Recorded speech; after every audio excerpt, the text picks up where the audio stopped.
You look at P2P, and they typically say, there's two sides to P2P. One is you download stuff, but since you're part of the peer-to-peer network, stuff gets uploaded from your computer. That's the game.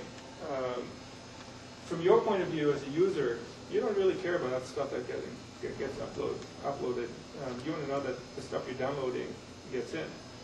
So if you control the uplink more aggressively than the downlink, from your user's perspective, they don't care. It's pure gain, except for on-net, which means two users on your network. So you can say those I police less aggressively, because they're both my users. So there's a lot of subtleties here. This is a Japanese example, and I think light green is white, and you can barely see it in this resolution. Right.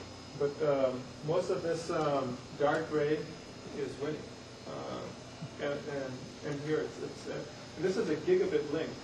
So you look, it's almost at the right-hand corner, a full gigabit connection completely consumed by. So that's scary. The other stuff you see is some browsing. You see small amounts of interactive applications, because when at that level of congestion, people try it. It doesn't work. They'll try it again. Well, it could be that there's congestion and then there's back off, and then there's more people getting on, and you're still sharing the link more and more. Well, back off and all those mechanisms for traffic control work, but they don't work if you're trying to run more traffic than the link can carry. Well, I thought they should all see, if they're TCP, they all see congestion, and then they all back off. Right, but backing off, and he doesn't care. Backing off helps you if this congestion is a peak. Transient. And it goes away. But this is steady state. If you'll back off, you'll come back in. It's going to be constantly back, because as much capacity as you have, teenagers will start enough file downloads to eat it all up. And by the way, if you deploy more capacity, those teenagers will eat more of it. It's like food. More you put in the refrigerator, the more you eat. So it seems like the big concern now is bandwidth. But if you look at like voice over IP, it's been said that in a data network, voice is free because you use so little bandwidth. But now that Curious has this capability, they can say, hey, we're losing revenue due to voice over IP. Let's regulate that. Let's charge for very little bandwidth. Yeah, voice rights free. Not when you're at that level where your link is completely congested. At that point, if you don't measure it, you don't manage it, then voice gets scrambled with the rest of it. Yeah. If you look at this again, transport versus what we call service control. How transport deals with congestion beyond the mechanisms built into the protocols is things like random early discard. So the router is hit with more packets than it can handle. It would look at the lowest level of priority if those packets are marked and say, let's start randomly dropping packets which are the least important. However, in an application world, at the end of the day, the network is carrying application traffic. The result could be that you randomly drop packets from a lot of different sessions. It's equal misery, but what you'd really want to do is to say, here are the sessions in their entirety which I'd like to preserve because they're important. And here are sessions that I either don't care about, or maybe when congestion hits, I want to redirect them to a web page that says, cannot carry this request right now. This is the equivalent of in telephony, a local busy, where you try to make a call and you use a busy tone, and it's actually the local switch. The guy you're trying to call is not busy at all. Yeah. But the local switch is busy. You'd rather have a local busy to say, I can't support this video session right now, try again in a few minutes, than start it. The user gets a really bad experience and never tries it again. Let me rephrase the question. A voice over IP call takes a few kilobytes a second, which is very little bandwidth compared to video on demand or communication. Do you see carriers actually regulating voice over IP calls, that type of traffic, because they're losing revenue due to their off telecom? Yeah.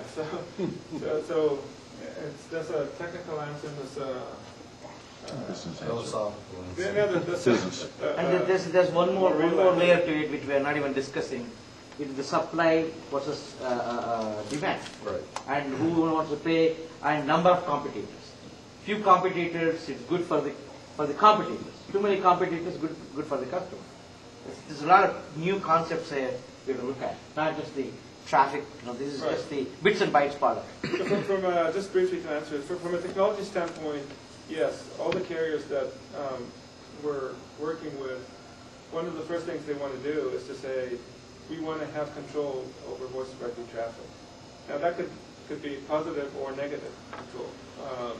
But some of it is they want to say, if there's a carrier, there's a advantage, there's somebody who wants to run voice over IP as a service on my network, then I want a piece of the action. Because otherwise, the carrier is just a commodity broker. If he transits through his network, it doesn't, if it originated inside or it's destined inside. You look like you look at a large incumbent, and they have a voice business, as you mentioned, and they have some other businesses. And they're saying, if people write voice over IP on our network and create a high margin business on it, all we get out of it as a transport carrier is nothing, basically. Somebody's cost, that's it. So it's both going to kill our voice business, and it's going to make somebody else rich, and we get nothing, and we are the ones that put the network together. That doesn't make sense. Yeah. They're not going to block it either. What they are going to do is to say, anything that writes on our network is best effort.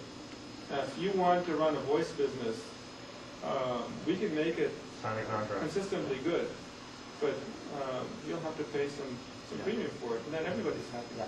But if it's just the company which is only providing the transit from one end to another, just to transport, they probably would start charging in the settlement side of the whole thing rather than billing. Billing is to the customer. Right. Settlement is between the network providers. They say, oh, look, you're making more money, you're controlling so much more. Let me monitor your traffic now. Right. There's three entities. There's the end user who consumes the service. Yeah. There's the service provider who provides the service, the voice over IP service, and there's the network provider who, unless they get in the game, they just get rate. Exactly. And there are multiple levels there also. Right, and they're trying to get in the game and say, we'll sell you better bandwidth, so to speak, voice over IP bandwidth for some premium. You can then sell this to your users. Yes. It's already there. Can't believe we need to move along. Yeah. Well, no, you mentioned dropping packets at random. When you're overloaded, isn't that going to make things worse because the nodes are going to want resends, retries? Often, especially with TCP, you drop the wrong packets, and the window gets retransmitted. You generate more traffic rather than less traffic. Yeah, it creates data spillage. Right. Yeah. But if you're layer 2 to 4 device, that's the best you can do. There's more packets coming at you than you can handle. You got to drop something. So the theory is, if the packets are marked with priority, I'll drop the lowest priority packets. If you happen to drop an ACK, it could be unfortunate. 30% of your traffic. If you do have the application level perspective, by the way, you've got a much better chance of dropping the right packets or not dropping the wrong packets. There's a ton of great papers on this. They were all written 10 years ago. You can read. Right. Some more examples. This is a cable network. You can see CMTS, which is the aggregation. It's a fairly small access point. Over 7 days, carried 25 terabytes of peer-to-peer traffic. Terabytes, which is just mind-boggling. And you look at all the rest of the traffic, and it gets dwarfed. Browsing, FTP. This is Skype, by the way. Still small, but I expect it will grow. It will not be as big as this because, as you said, voice traffic doesn't require that much capacity. But in terms of numbers of sessions, it's But it wants high priority, so the timing stays. Right. Waiting to see that. Yeah, it could be a tool that is used by carriers to say, I can make Skype good, and I want something out of it, or I can make Skype bad, knock yourself out. What's going to happen when we go from NTSC to high def as being able to transfer files? They're going to be, if they're not compressed, they're going to be, you think 1.5 gig is big, you're going to Right. You're looking at what, 40, 50 gig for a single file? Absolutely, and it's like people wondered what we would do with more than 20 megabytes of a hard disk on the PC, right? We've been through that, so people don't ask why do you need all that capacity, but you've got to have some reason to deploy more capacity. If you're getting nothing out of it, nobody's able to. So I'm saying we're going to be stepping up as high def actually is able to be. As I think the home gateway and the set-top box converge, which I think will happen. And then that will be your Wi-Fi, probably connectivity into the home, into your stereo, into your TiVo, and download things and play them. Yeah. Yeah, I was curious, what, seeing a lot of these charts, what is the size of the thing you're measuring? Is this one company?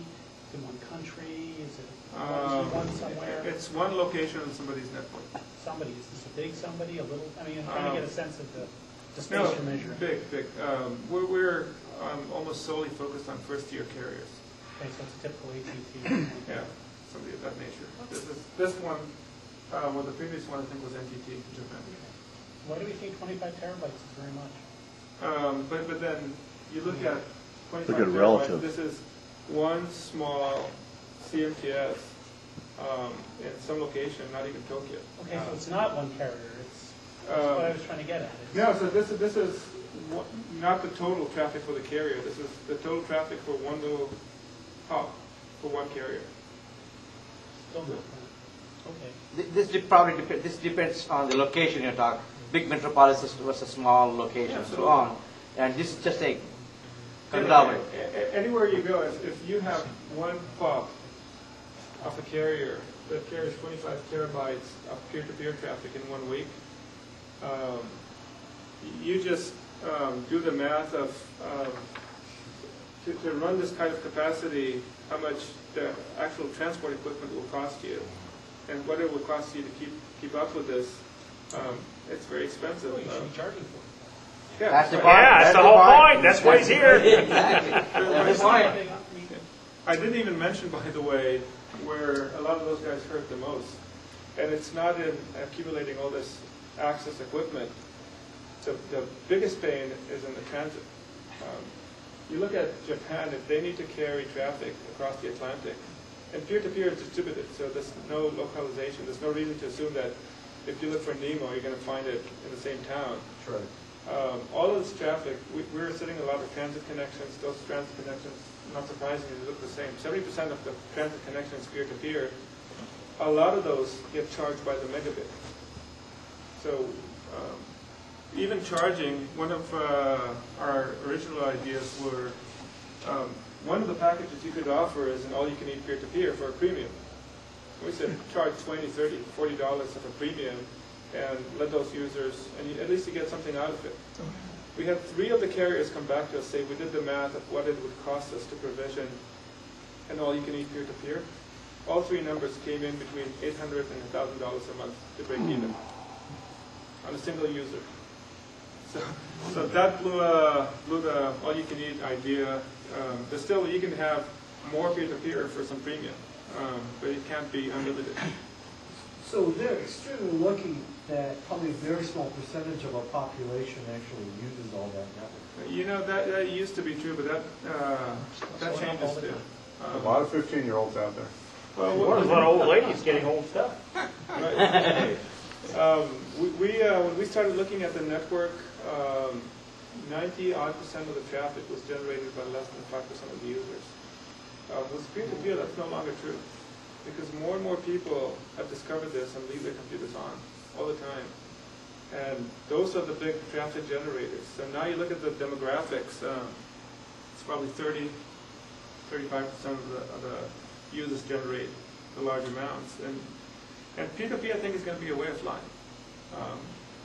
So you better deal with it. In terms of this is one of the carriers where they actually try to monitor the experience. So they said, after a while, they said, we want peer-to-peer traffic to be cut by half. So they set a limit, and they said, we don't want more than 30% traffic, peer-to-peer traffic on our link. We don't care who it's coming from. And this is what happened here, and then they started monitoring the end user experience. And it's hard to see in this resolution, but there's a lot more of this light blue and